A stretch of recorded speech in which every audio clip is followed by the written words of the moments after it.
गुरु ब्रह्मा गुरु विष्णु गुरुर्देवो महेश्वर गुरु साक्षात् परम ब्रह्म तस्मै श्री गुरुवे नमः। अखंडमंडलाकारं व्याप्ते येन चराचरं तत्पदं दर्शितं येन तस्मै श्री गुरुवे नमः।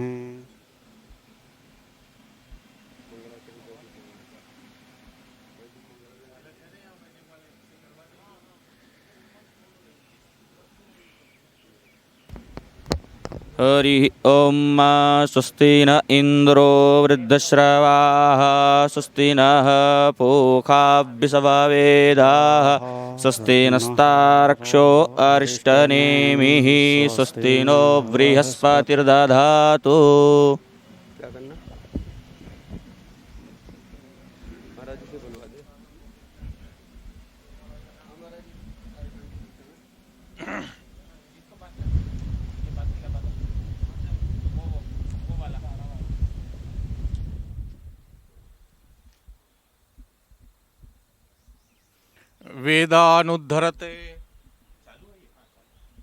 वेदानुद्धरते जगन्निवहते भूलोकमुद्विभ्रते दैत्यन्दारयते बलिञ्छलयते क्षत्रक्षयं कुर्वते पौलस्त्यञ्जयते हलङ्कलयते कारुण्यमातन्वते म्लेच्छान्मूर्छयते दशाकृतिकृते कृष्णाय तुभ्यं नमः। परम हर्ष का विषय है कि राजस्थान संस्कृत अकादमी एवं विश्व गुरुदीप आश्रम शोध संस्थान के संयुक्त तत्वावधान में आज इस वेद विद्यालय में एक प्रतियोगिता का आयोजन किया गया है और इस प्रतियोगिता में शुक्ल यजुर्वेद माध्यम दिन शाखा के पुरुष सूक्त का एवं चरपट मंजरी जिसको कि हम भज गोविंदम के नाम से जानते हैं, आदि शंकराचार्य ने भज गोविंदम के माध्यम से संपूर्ण संसार को यह बहुत बड़ा उपदेश दिया कि यह जो संसार है, यह संसार कैसा है और इसके भूल भुलैये में जब हम आ जाते हैं तो हम कष्ट को ही प्राप्त करते हैं। इसलिए उन्होंने कहा कि भज गोविंदम गोविंदम भज मूढ़ मते प्राप्ते सन्निहते मरणे नहीं नहीं रक्षति डुकरियाँ करने। कि अगर तुम्हारा जो जीवन मनुष्य का जो जीवन मिला है उस मनुष्य के जीवन को मोक्ष प्राप्ति के योग्य बनाओ। अर्थात हमको बार बार जन्म और मरण ये जो दो जीवन के पक्ष हैं, इन पक्षों से हम मुक्त हों और हमारा मोक्ष हो। तो इस भज गोविंदम आदि शंकराचार्य का जो एक उपदेश है वह भी इस प्रतियोगिता में रखा गया है। और तीसरा ग्रंथ है शिव तांडव स्तोत्र। ग्रंथ क्या है? स्तोत्र है ये। और कहते हैं कि इसको वेद विद्वान आचरण तो कैसा भी हो लेकिन प्रसिद्धि तो उनकी हुई है किसी भी रूप में। तो रावण कृत शिव तांडव स्तोत्र, ये तीसरा जो स्तोत्र है। इस प्रकार इस प्रतियोगिता में ये तीन विषय हैं, एक शिव तांडव स्तोत्र, एक पुरुष सूक्त और एक चरपट मंजरी भज गोविंदम। यहाँ जो इस निमित्त इस प्रतियोगिता में भाग लेने वाले जो उपस्थित हैं उन सभी को इस दोनों संस्थाओं के माध्यम से एक प्रमाण पत्र प्रदान किया जाएगा। और इसी उद्देश्य से यह, जहाँ तक मैं समझता हूँ, प्रतियोगिता रखी गई है कि लोगों की रुचि, जिज्ञासुओं की रुचि, छात्रों की रुचि इसमें बढ़े और इन संस्कृत के जो सोपान हैं वो निरंतर अग्रसर हों, इस दृष्टि से यह प्रतियोगिता आयोजित की गई है। और इस प्रतियोगिता में जो प्रक्रिया बनाई गई है उस प्रक्रिया के अंतर्गत यहाँ वैसे तो मूलतः कंठस्थ पाठ ही होना चाहिए, लेकिन एक विकल्प भी है कि ऐसे जिनको कंठस्थ नहीं है वो देख करके भी अगर शुद्ध उच्चारण कर लेते हैं तो वो भी एक तरीके से ये माना जाता है कि कम से कम शुद्ध उच्चारण हो जाना भी अपने आप में बड़ा महत्वपूर्ण है। इस दृष्टि से यह प्रतियोगिता रखी गई है और हम विश्व दीप आश्रम के जो आचार्य हैं, महंत हैं, उनसे आग्रह करूंगा कि प्रतियोगिता के जो उन्होंने नियम वगैरह बनाए हों वो आपको बताएं और उसके बाद फिर प्रतियोगिता का प्रारंभ हो सकेगा।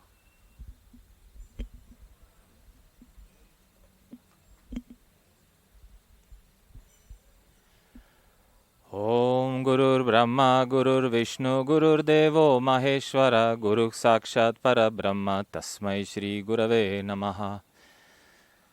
सबसे पहले मैं हमारे गुरुदेव को प्रणाम करता हुआ, क्योंकि हमारे गुरुदेव विश्वगुरु स्वामी महेश्वरानंद पुरी जी महाराज के मैं यहाँ नहीं होता और ये आप लोगों के सानिध्य भी प्राप्त नहीं होता। और दूसरा, मैं विचार आया था राजस्थान संस्कृत अकादमी में कि कुछ कार्यक्रम शुद्ध उच्चारण के लिए रखे जाए और उस दृष्टि से हम उनके साथ जो हमारे पास विराजमान है, हमारे हरिदास जी महाराज श्री बालाजी मंदिर का महंत जी है, राम जी मंदिर का बाड़के बालाजी है, जिसमें निरंतर 40-50 गाय रहते और वेद का पाठ रोज चलता है। भारत में यह स्थिति हो रही है कि वेद की बात छोड़ो, संस्कृत भी धीरे धीरे खत्म होती जाती है। इसलिए ऐसे प्रतियोगिता की बहुत आवश्यकता है कि कम से कम किसी दूसरे को हम प्रेरित कर रहे कि संस्कृत कैसे बोली जाती है, क्योंकि आजकल संस्कृत टूटी फूटी तो जाती है। अलग अलग लोग जब बोलने की कोशिश करते तो उसमें कितना तकलीफ हो रहा है। जिसने संस्कृत नहीं पढ़ा कैसे बोलेंगे, जिसने संस्कृत पढ़ा और लेकिन ठीक से नहीं पढ़ा कैसे होगा। इस दृष्टि के साथ हमने राजस्थान संस्कृत अकादमी और हमारे वेदांती जी महाराज के साथ ये चौथी सी संगोष्ठी रखा प्रतियोगिता रूप में। और हमारे जो ब्राह्मण वर्ग है जो पूजा करते हैं उस लोगों के साथ हम ये काम करते हैं। आप सबको साधुवाद और मैं हमारे वेदांती जी महाराज को भाषण दे रहा हूँ। और भी लोग आने वाले हैं क्या? तो आप थोड़ा दूरी बना अखंडमंडलाकारं व्याप्तं येन चराचरं तत्पदं दर्शितं येन तस्मै श्री गुरुवे नमः। अब चलो, हाँ थोड़ा थोड़ा दूरी, हाँ ठीक है, चलेगा इतना। हाँ व्यवस्थित। पुरोहित जी, हमारे सम्माननीय आनंद पुरोहित जी जिसके पर्यवेक्षक होंगे, और सारा जो है इस प्रकार की संगोष्ठी का आयोजन करने की प्रेरणा दाता महामंडलेश्वर श्री ज्ञानेश पुरी जी और इनके सहयोगी हमारे सुरेंद्र कुमार जी शर्मा, इन लोगों ने जो आज का आयोजन रखा है बहुत ही अच्छा है। क्योंकि वर्तमान समय में मंत्रों का अशुद्ध उच्चारण करना, स्तोत्रों का भी ऐसे ओं करके निकाल देना, ये सारी पद्धति से छुटकारा मिले, प्रामाणिकता के साथ लोग शुद्ध उच्चारण करने वाले समाज में आवें तो बड़ी अच्छी बात रहेगी। और उससे जो है धार्मिक जगत में जो मंत्र के द्वारा जो लाभ होता है, स्तोत्र के द्वारा जो लाभ होता है, वो सारे लाभ भी मिलेंगे लोगों को। इसी उद्देश्य से कार्यक्रम रखा गया है यहाँ पर सुरेंद्र जी ने हमको बताया संस्कृत अकादमी और महाराज जी के श्री ज्ञानेश्वरी जी के सानिध्य में जो विश्वदीप आश्रम के माध्यम से जो कार्यक्रम चल रहा है, सर्टिफिकेट भी दिया जाएगा। तो आप किसी को बता भी सकते हैं कि भाई देखो हम वहाँ पर इस प्रकार से उच्चारित किए हैं और हमको मान्यता मिली है। एक छोटी सी डिग्री समझ लो जैसा भी, तो ऐसे लोगों को प्रोत्साहन भी मिलेगा और भी जो पंडित होंगे वो भी सोचेंगे कि भाई हमें, तो ये तो प्रारंभिक आज कार्यक्रम है, क्यों ना सुरेंद्र जी, ये प्रारंभिक कार्यक्रम है। यहाँ बगीचे से श्री गणेशाय करने के लिए सुरेंद्र जी ने कहा, हमने कहा बहुत अच्छी बात है, अपने से जो सहयोग होगा किया जाएगा और भगवत कृपा से लगभग 10-12 की संख्या तो हो ही गई होगी हैं, तो फिर ठीक है, पर्याप्त संख्या हो जाएगी। और मैं सुरेंद्र जी इस विषय में कुछ बोलेंगे, सुरेंद्र जी बोले। जो तीनों के एक एक पत्र दिया हुआ है वो आप ध्यान से देख लीजिएगा। इसमें एक एक छात्र को यहाँ पर बुलाया जाएगा, अपना स्वयं का परिचय देते हुए अपना नाम उच्चारण करके अपना परिचय देने के बाद में आप उसका उच्चारण करेंगे और जिससे हमारे रिकॉर्ड में भी आ जाएगा। और जो निर्णायक महोदय हैं उनको भी सुविधा रहेगी कि उनको नाम लेकर के तुरंत जो भी इसमें इनको मार्किंग करनी होती है उसमें आसानी रहेगी। और अभी मैं इसका शुभारंभ करने जा रहा हूँ डॉक्टर उमेश जी से, और आप जो हैं राष्ट्रीय संस्कृत संस्थान में असिस्टेंट प्रोफेसर हैं और हमारा सौभाग्य है कि आप इस वक्त यहाँ पधारे हुए हैं जब संस्कृत दिवस समारोह की ये व्याख्यान 7 दिवसीय व्याख्यानमाला का आयोजन होने जा रहा है। तो इन्हीं से हम प्रारंभ करते हुए इस कार्यक्रम को आगे बढ़ाते हैं। निर्णायक महोदय से मेरा निवेदन है कि आप जो भी मंत्र के लिए निर्देश करें ये उन्हीं मंत्रों का उच्चारण करेंगे। पश्यन्तु, अद्यत्वे अस्माकं प्रत्येकमपि राज्यस्य प्रायः भाषा भिन्ना भिन्ना अस्ति। यथा वयं महाराष्ट्रं गच्छामः तत्रत्या भाषा अस्ति मराठी, राजस्थानं प्रति आगच्छामश्चेत् अत्रत्या भाषा अस्ति मारवाड़ी। हिंदी भाषया अपि अस्माभिः भाष्यते अत्र, परन्तु ग्रामेषु मारवाड़ी भाषया एव भाष्यते। प्रत्येकमपि राज्यस्य अस्माकं भारते कति राज्यानि सन्ति? 29 स्टेट्स। तर्हि प्रत्येकमपि राज्यस्य भाषा भिन्ना भिन्ना अस्ति। परन्तु यदि वयं मिलित्वा संस्कृतेन वदामः तर्हि अस्माकं भाषा एका एव भविष्यति। अतः संस्कृतभाषायां सः गुणः अस्ति, सर्वान् अपि एषा भाषा योजयितुं शक्नोति। अतः वसुधैव कुटुम्बकम् इति वाक्यं संस्कृते सफलायते। अतः अहं महाराजान् निवेदयामि, महोदय भवन्तः भविष्यत्काले एकमत्र संस्कृतशिबिरम् आयोजयन्तु। यतोहि एवं सर्वे अत्र ये जनाः सन्ति संस्कृतमयं वातावरणं स्यात्। आगामिन्यां जनगणनायाम् अस्माकं सर्वेषामपि भाषा मातृभाषा इति तत्र लेखनीयं। मातृभाषा किं? संस्कृतं। हिंदी भाषा मारवाड़ी भाषा इति न, अस्माकं सर्वेषामपि भाषा मातृभाषा संस्कृतभाषा इति। तदानीम् अस्माकं संस्कृतभाषा राष्ट्रभाषा भविष्यति। इदानीं राष्ट्रभाषा का अस्ति? कश्चन वक्तुं शक्नोति वा? इदानीं राष्ट्रभाषा का अस्ति? हिंदी अस्ति। परन्तु हिन्द्याः माता का अस्ति? संस्कृतमस्ति। अतः संस्कृतम् अस्माकं राष्ट्रभाषा भवेत् इति अस्माकं लक्ष्यं स्यात्। इति लक्ष्यं निधाय वयं विश्वेपि संस्कृतं प्रसारयामः। एतदर्थमेव एते महोदयाः अत्र आगताः। एतेषाम् अस्मत्पक्षतः स्वागतं कुर्मः वयम्। अस्तु, धन्यवादः। मेरा नाम पीयूष मिश्रा है। मैं यहीं डहरका बालाजी में श्री सियाराम बाबा बगीची में रहता हूँ, यहीं अध्ययन करता हूँ। आपको ये मिला तो आपने ये देखा क्या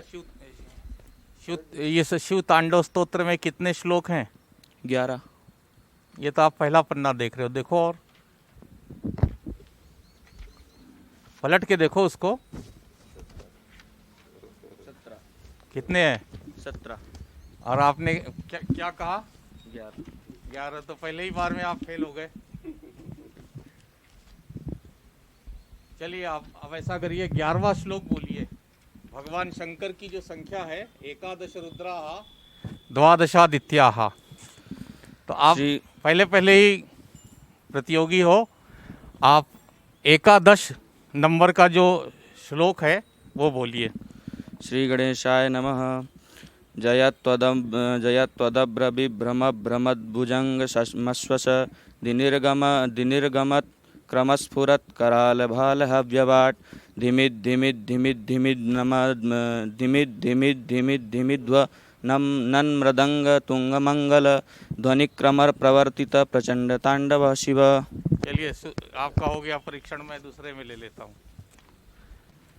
भज गोविंदम, भज गोविंदम का 8वां श्लोक बोलिए। काते कांता कस्ते पुत्रः संसारोऽयमतीव विचित्रः कस्यत्वं वा कुत आयातः त्वत्त्वं चिन्तय तदिह भ्रातः। अब आप ऐसा करिए, शुक्ल यजुर्वेद का पुरुष सूक्त है, तो पुरुष सूक्त इसको क्यों कहा गया पता है आपको? पुरुष सूक्त क्यों कहा गया इसको? आप वेद के विद्यार्थी हैं ना, क्यों पुरुष सूक्त कहा गया बता पाएंगे? क्योंकि ये भगवान विष्णु का स्त्रोत है। और उस पुरुष सूक्त का जो व्यापकत्व बताया है वो किस मंत्र में बताया है? पहले ही मंत्र में है, पहले ही मंत्र में है। बोलिए प्रथम मंत्र। हरि ओम सहस्रशीरेखा पुरुषः सहस्राक्षः सहस्रपात् स भूमिगुं सर्वत स्मृतवात्यातिष्ठद्दशाङ्गुलम्। अंतिम मंत्र बोलिए।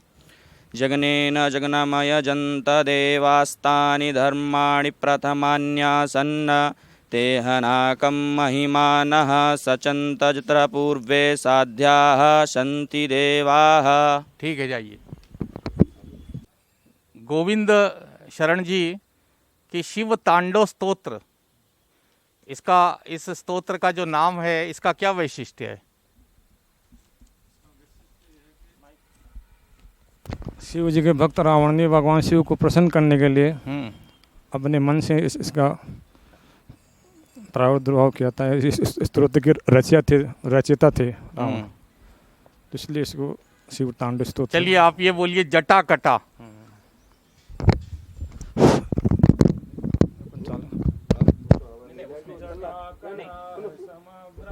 ब्रह्मनीलम पनिर्धरे विलोलवेच विल्लरे विराजमान मूर्धने दगद्वगद्वगज्वल ललाट पट पावके किशोर चंद्रशेखरे रथि प्रतीक्षणम मम। आपने जो बोला उसमें जो इसमें छंद है और जो माधुर्य है उसको आपने सुना ही होगा कैसा है। भज गोविंदम बोलिए आप। आपका ही स्तोत्र है ये। भज गोविंदम पहला ही श्लोक है। भज गोविंदम गोविंदम भज मूढ़मते संप्राप्ते सन्निहिते काले नहीं रक्षति डुंकृणे मूढ़ जयी। बस करिए बरिए। अब आपने वेद पढ़ा है क्या? है तो वेद पढ़ा है तो जरा आप ऐसा करिए, त्रिपा दूर्धोदित पुरुषः, चौथा मंत्र है, बोलिए।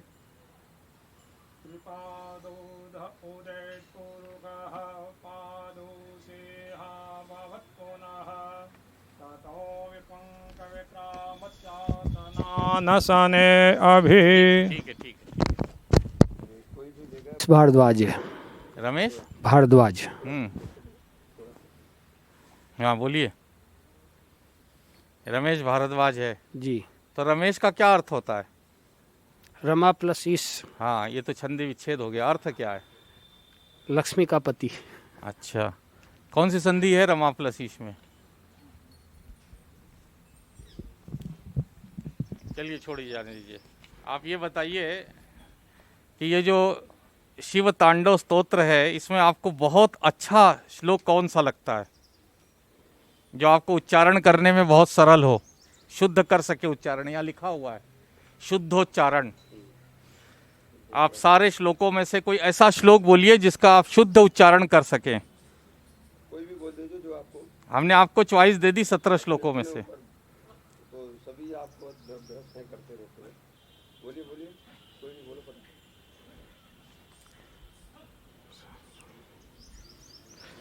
सहस्रलोचन प्रभत्य शेषलेखर शेखर प्रसून्नधूलिधोरणी विस्तूतराजीविष्णु भुजंगराज मालया निबोध जाट जूटक श्रिये चिराय जायताम चकोर बंधु शेखर। चलिए, अब हमको कोई कमेंट्स नहीं करना है, ये रिकॉर्डिंग हो रही है इसलिए। लेकिन ऐसा है कि तीसरा श्लोक बोलिए, नारी स्तनभर। भज गोविंदम का। नारी स्तनभर नाभिदेश दृष्ट्वा मागा मोहावेशम एतन्नमा सवसादि विकारम मानसी विचंतया वारम वारम। इसी चक्कर में पूरा विश्व फंसा हुआ है क्या? इसी श्लोक का जो अर्थ है जी इसी में फंस गया है जी। आदमी। वेद पढ़ा हुआ है आपने? नहीं सुना ही है। सुना है तो वेद को सुनाई तो कहते हैं, श्रुति ही कहते हैं उसको। तो सुने हुए वेद में से कौन सा मंत्र बोल सकते हैं पुरुष सूक्त में? आप हाँ? आप आदेश करें। बोलो। अच्छा जी।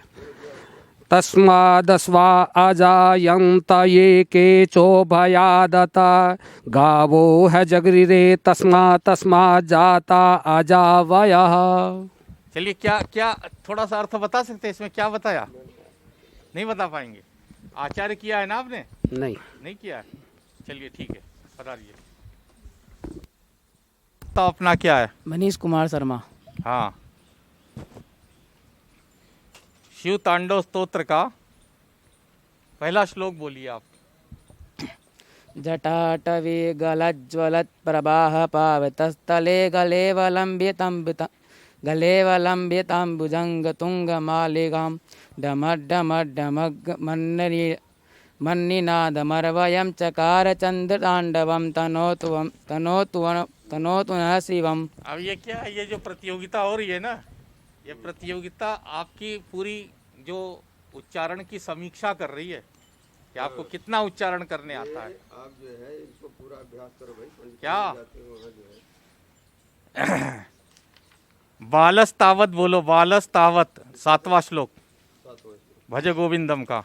बालस्तावत् क्रीडासक्तः तरुणस्तावत् तरुणीसक्तः वृद्धस्तावत् चिन्तामग्नः परमे ब्रह्मणि कोऽपि न लग्नः। परमे ब्रह्मणि कोऽपि न लग्नः, इसका क्या तात्पर्य है? ठीक है, जाइए पधारिए। अच्छा, वेद का कोई मंत्र बोल दीजिए। ब्राह्मणों से मुखमासीत्। ब्राह्मणोऽस्य मुखमासीद्बाहुराजन्यः कृतः ऊरु तदस्य यजद्वैश्यः पदव्या गुशूद्रो अजायत। ठीक है, पधारिए। नवीन जोशी, शास्त्री तृतीय वर्ष। नवीन जोशी जी। अच्छा, बोलिए आप। 8वां मंत्र है, नवीन से शुरू होता है। 8वां श्लोक। नवीन मेघ मंडली निरुद्ध रुद्र सफुरत कुहु निशीथिनी तमह प्रबंध बंद कंदरह निलिंप निर्झरी धरस्त नोतु कृति सिंधुर कला निदान बंधुर श्रीरम जगत धुरंधर। अच्छा, सत्संगत्वे बोलिए 9वां श्लोक। सत्संगत्वे निसंगत्वं निसंगत्वे निर्मोहमत्वं निर्मोहत्वे निश्चलतत्वं निश्चलतत्वे जीवन मुक्ति है।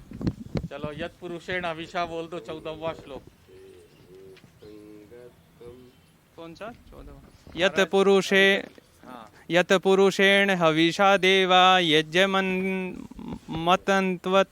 वसंतो अस्या दाज्यं ग्रीष्म इदमः सद्द्विः शरद्भविः। शरद। पधारिए। आइए राधे। नरेंद्र, बोलिए आप 3रा श्लोक शिव तांडव का। धराधरेन्द्र नंदिनी विलास बंधु बंधुर स्फुर दिगंत संतति प्रमोदमान मानसे कृपा कटाक्ष धोरणी निरुद्ध दूधापदे क्वचिद अंगरे मनो विनोद में तो वस्तुनि। ताली बजाइए। अभी तक जितने बच्चों ने बोला ना, उसमें पहला बच्चा जिसने शुद्ध बोला है। तुम गड़बड़ कर दिए क्या? थोड़ी सी गलती हुई, लेकिन अभी जितने लड़के बोले हैं। ऐसे बोलना चाहिए, वहाँ किससे बोलते हो जब अपन बोलते हो? अच्छा आप ये बताओ, ये बोलो नलिनी दलगत चौथा श्लोक। नलिनी दलगत जलमति तरलम तज्जितमतिशयं चपलं विद्दिव्याद विमान ग्रस्तम लोके शोकहतं च समस्तम। चलिए अशुद्ध हो गया, चलिए बोलिए त्रिपादूर्ध्व बोलिए। त्रिपादूर्ध्व उदित पुरुषः। त्रिपादूर्वोदेत पुरुकः पादोसेहा भवत् पुनः ततो विश्वं विक्राम शासनानसने अभि। पधारिए। मम नाम जितेंद्र कुमार शर्मा अस्ति। अहम चौमू मंडलांतर्गत बरवाड़ा नामने ग्राम से निवसामि।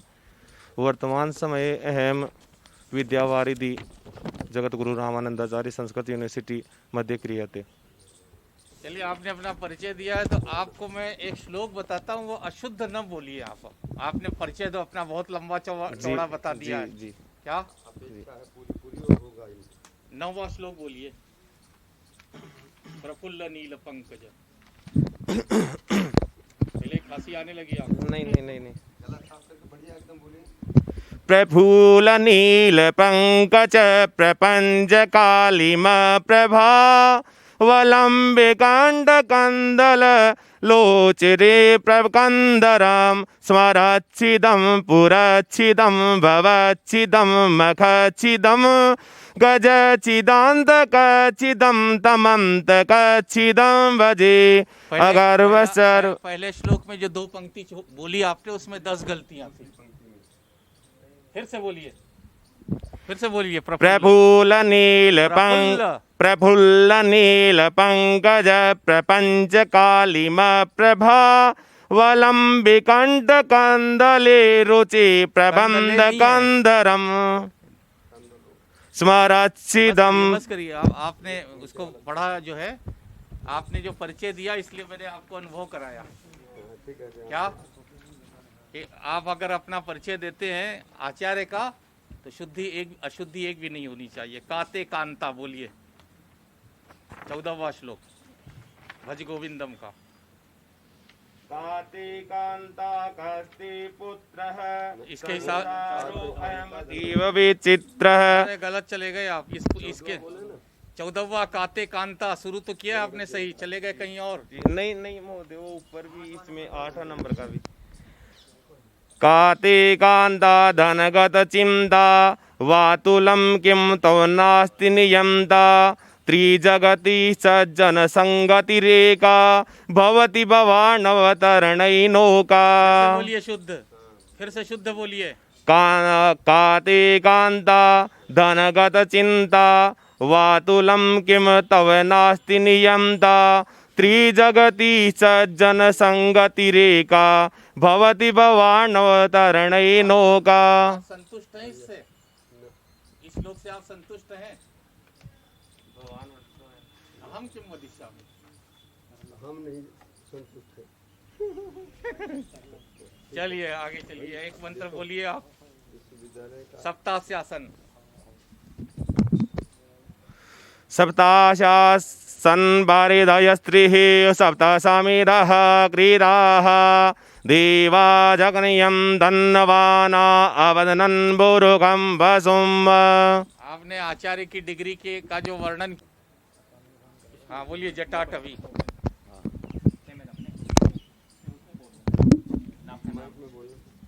बोल दिया।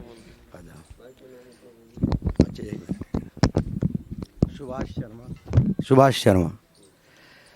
जटाटवी गलज्वल प्रवापावित स्थले गले वलम्बन लंबिता भुजंग तुंग मालिकां डमड्डम डमड्डम निनाद वांग मर्वयम चकार चंड तांडवम तनोतु नः शिव शिवम।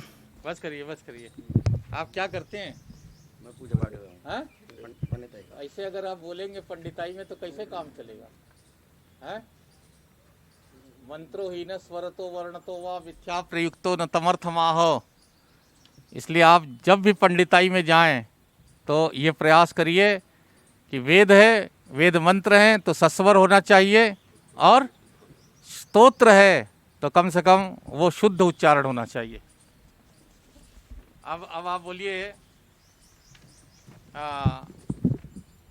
जटिलो मुंडी 15वां श्लोक बोलिए भज गोविंदम का। अच्छा। जटिलो मुंडिलंजित केशः कासायन्भरभ्यः कृतवेषः पश्यन्नपि च न पश्यति मूढः उदरनिमित्तं बहुकृतवेषः। चलिए आप कोई मंत्र बोल सकते हैं क्या? नहीं बोल सकते तो जाइए, शुद्ध मत बोलिए, क्योंकि वेद मंत्र जो है ना वो बिना गुरु से पढ़े हुए नहीं बोलना चाहिए। अगर आपने पढ़ा है तो बोलिए, नहीं तो फिर आगे चलिए। आगे इसके बाद कौन है? बोलिए। हरि ओम महसहस्रशीर्षा पुरुषः। हरि ओम आपने बोला, उसमें मोह में विसर्ग है क्या? ओम हरि ओम विसर्ग नहीं, नहीं, आपने विसर्ग क्यों बोला? हरि ओम महसहस्रशीर्षा। क्या विसर्ग मतलब जानते हैं क्या होता है? क्या होता है बताइए? जो विसर्ग की पहचान क्या है? दोनों बिंदियां लगी हुई, दो बिंदियां लगी हैं, तो दो बिंदियों को क्या कहते हैं? देवी की बिंदी है, संस्कृत की बिंदी है? विसर्ग किसकी है? कि भाषा की बिंदी है? अच्छा है महाराज जी, उन्होंने जो कहा ना संस्कृत, उसके लिए अगर वास्तव में अगर कुछ करना है तो ये प्रतियोगिता उच्चारण की, सस्वर वेद पाठ की और संस्कृत की बहुत जरूरी है। चलिए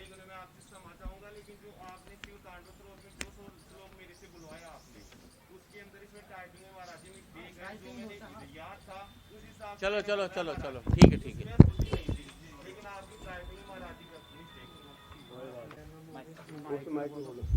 मेरा नाम अवधेश कुमार पांडे है। मैं महाराज जी के सानिध्य में कम से कम 6 महीने से यहीं पर निवास कर रहा हूँ।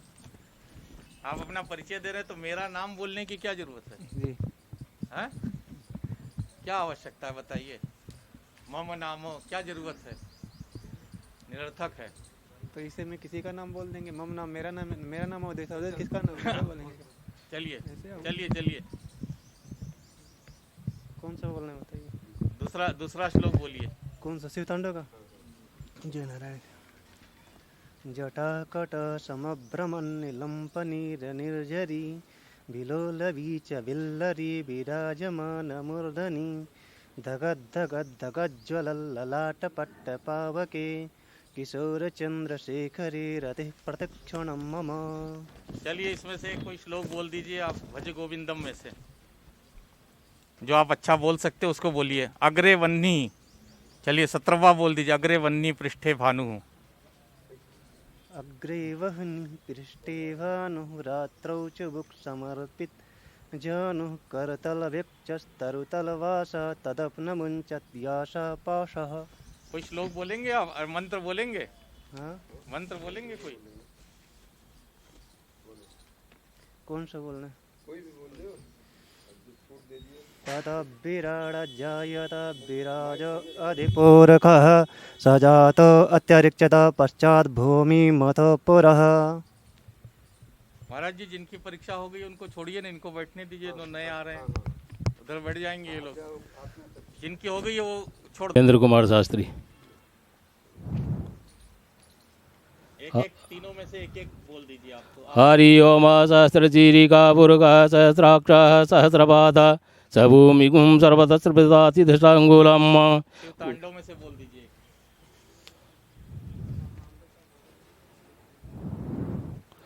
ओम जटाविकलज्वलप्रवाहपावितस्थले गलेवलम्बं लम्बिताम्बुजङ्गतुङ्गमालिकां डमड्डमडमङ् चकार चण्डताण्डवतनूतु न शिवं शिवम्।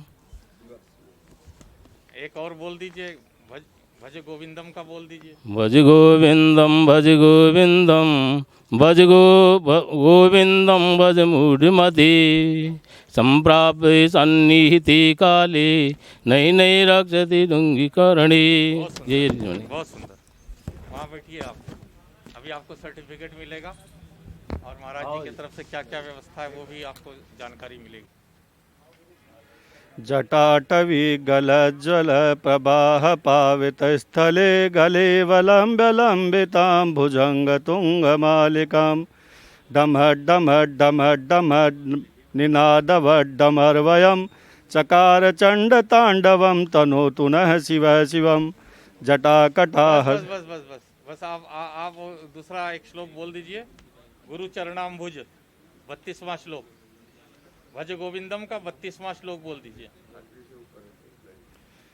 गुरु चरणाम्बुज निर्भर भक्तः संसाराद अचिराद भवमुक्तः सेन्द्रिय मानस नियमादेवं द्रक्षसि निज हृदयस्थं देवं। सहस्र शीर्षा बोल दीजिए।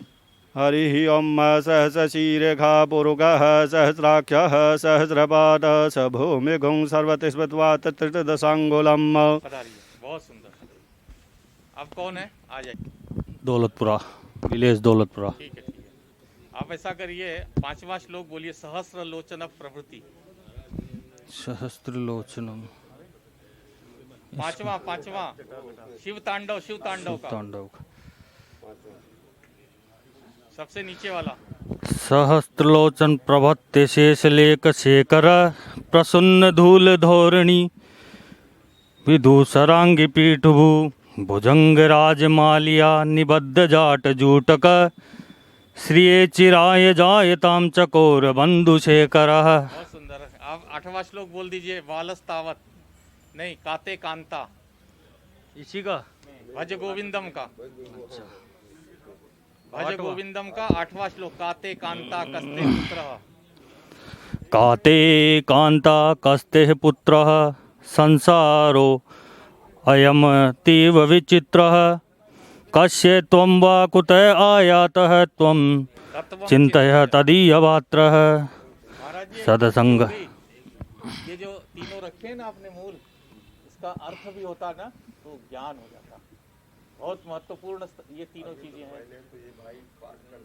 चलिए यज्ञ बोलिए। जग्नेन जगमय जंत देवास्तानि धर्माणि प्रथमान्यासन्नः तेहनाकं महिमानः सचंत्र यत्र पूर्वे साध्याः सन्ति देवाः। आप विलेज चौंप, रामावतार भारद्वाज, विलेज चौंप। बोलिए। 7वां श्लोक बोलिए। कराल भाल पट्टिका। हाँ। कराल भाल पट्टिका धग धग धग ज्वल धनंजयादिनी कृत प्रचंड पंच सायक धराधरेन्द्र नंदनी कुचाक चित्रपत्रक प्रकल्पने की शिल्पनी त्रिलोचने मतिर्मम। चलिए भज गोविंदम में आप बोल दीजिए। सत्संगत्वे 9वां श्लोक। सत्संगत्वे निसंगत्वं निसंगसंगत्वे निर्मोहत्वं निर्मोहत्वे निश्चलत्वं निश्चलतत्वे जीवन मुक्ति। चलिए बोल दीजिए आप। तस्मात् यज्ञात् सर्वभूतः। तस्माद्यज्ञा सर्वभूत संवृतं भृकदाज्यं पशुस्तांचक्रे वायव्यानारण्या ग्राम्याश्चजे। और है क्या? वदतु भवान्। न मम विषयः नास्ति, अहं प्रथममेव उक्तवान्। अत्र तु यत् उक्तं भवान् तस्यैव अहं शिक्षकः अस्मि। एतस्मात् कारणात् यद् इच्छा वर्तते तद् वदतु भवान्। शिक्षकः तथा अहमपि शिक्षकः, अतः चिन्ता एव मास्तु। चलिए आप यज्ञ बोल दीजिए। आपका देवास्तानि धर्माणि प्रथमान्यासन्न तेहनागं महिमानः सचन्त यत्र पूर्वे साध्याः सन्ति देवाः। यज्ञ की पूर्णता हो गई क्या?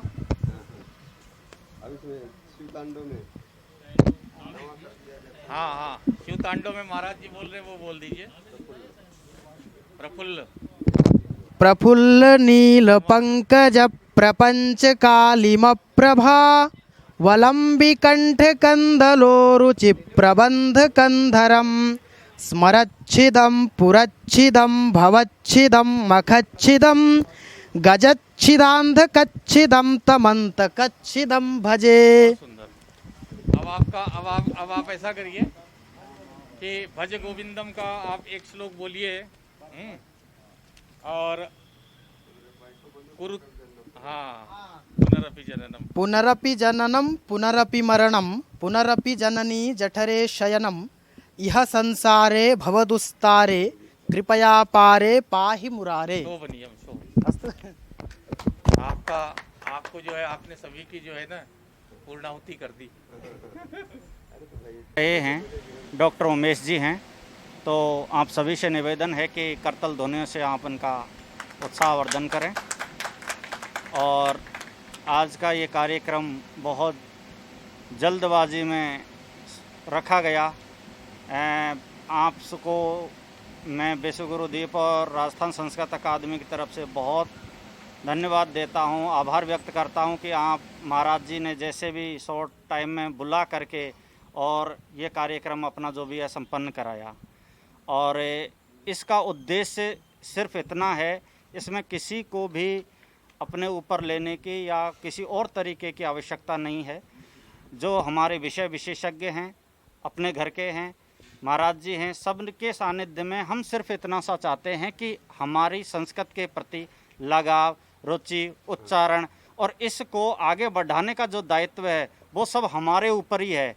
तो हम आगामी पीढ़ी को जो दे करके जाएं वो इतना शुद्ध और सात्विक हो, क्योंकि ये तो सनातन है। तो इसी सिलसिले में मैं आप सबका हार्दिक अभिनंदन करता हूँ, स्वागत करता हूँ। एक सेकंड बस मैं इसके ऊपर देखिए, ये जो प्रतियोगिता आयोजित की गई, इस प्रतियोगिता में सबसे पहली बात लिखी हुई शुद्धोच्चारण। अगर रक्षति है और वो भक्षति हो जाए तो क्या होगा? अर्थ का अनर्थ हो जाएगा। ये आपने समझ लिया।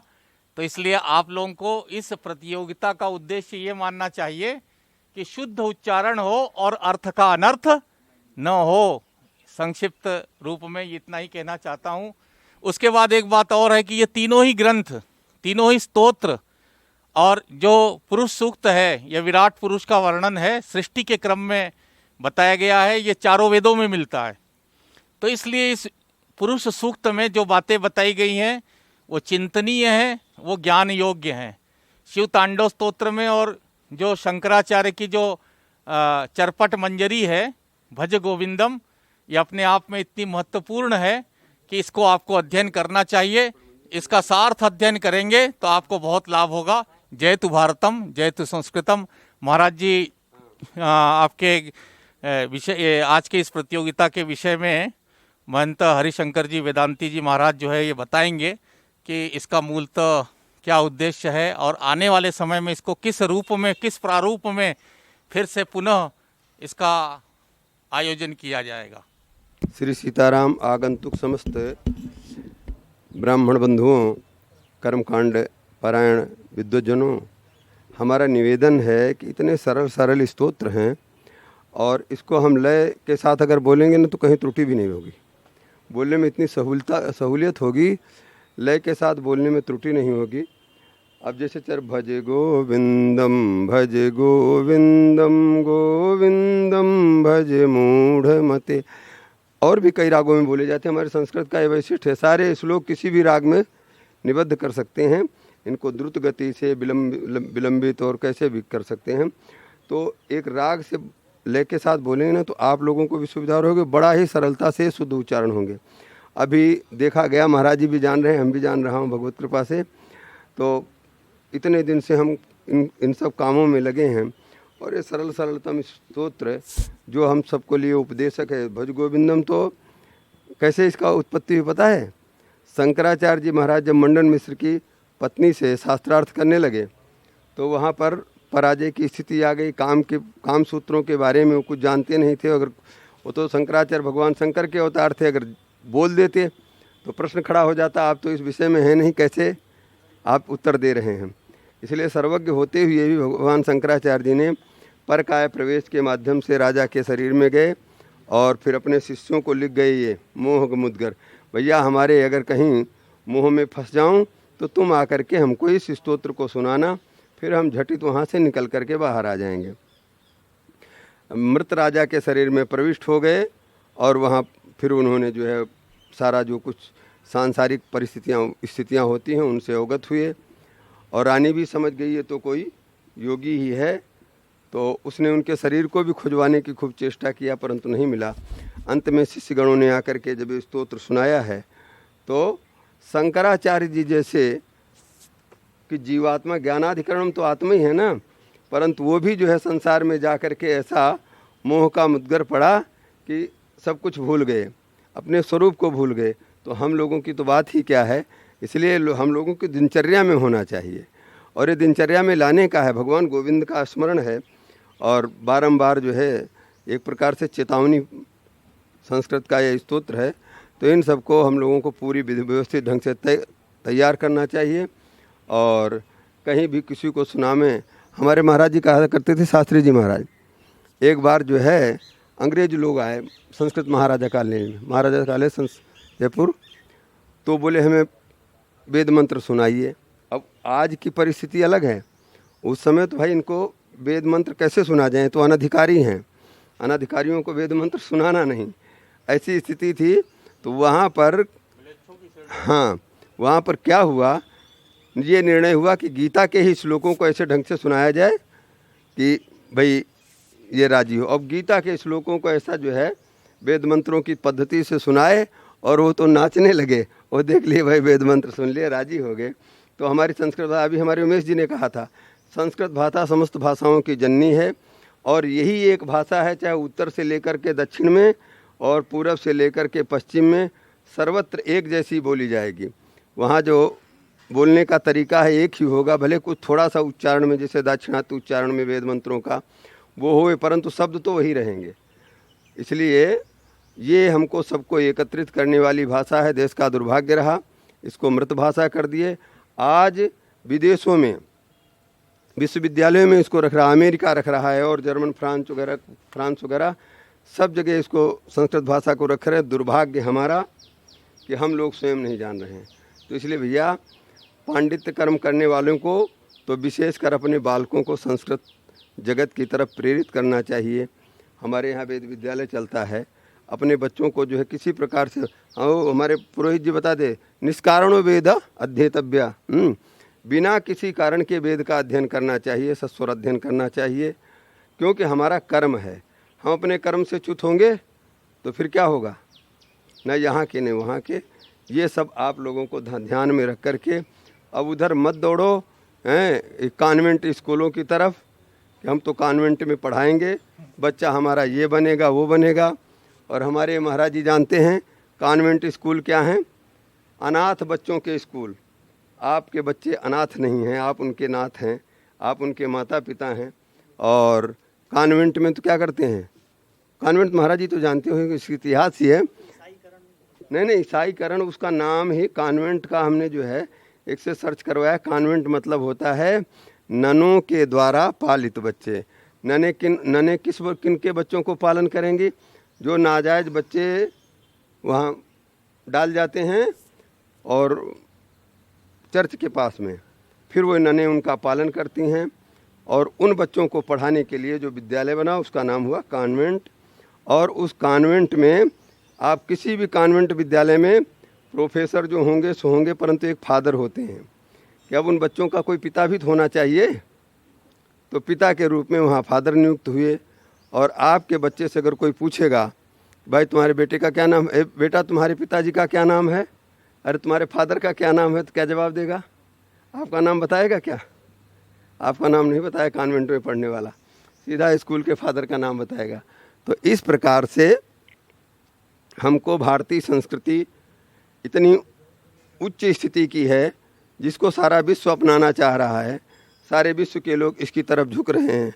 हम इसको छोड़ करके अगर दूसरी तरफ जाते हैं तो ये जो हमारे वेद में कहा गया तमसो माँ ज्योतिर्गमय, भैया अंधकार के तरफ नहीं जाना चाहिए, ज्योति की तरफ जाना चाहिए। तो ज्योति सारे संसार को ज्योति प्रदान करने वाला हमारे दिव्य महाराज जी का तो आश्रम का नाम है विश्वदीप, सारे विश्व को दीपक दिखाने वाला, प्रकाश दिखाने वाला। तो ये महाराज जी भी यूरोप से हैं। और देखो हमारी भारतीय संस्कृति को कैसा जो है, भारतीय संस्कृति सारे संसार में थी ना। स्वम स्वम चरित्रम शिक्षेरन पृथिव्या सर्वमानवः, जो मनुस्मृति का वाक्य है। तो सर्वत्र सबके आचार विचारों को बताते थे। ठीक है, हम पराधीनता के कारण जहाँ गए वहाँ गए, लेकिन अब तो कम से कम समझ जाएं। बोलो श्री सीतारामचंद्र भगवान की, महामंडलेश्वर श्री स्वामी ज्ञानेश्वरपुरी जी महाराज की जय, आनंद पुरोहित जी महाराज की जय, और हनुमान जी महाराज की तो सदा जय ही है। श्री सीतारामचंद्र भगवान की जय, शंकर भगवान की जय। जय जय सीताराम।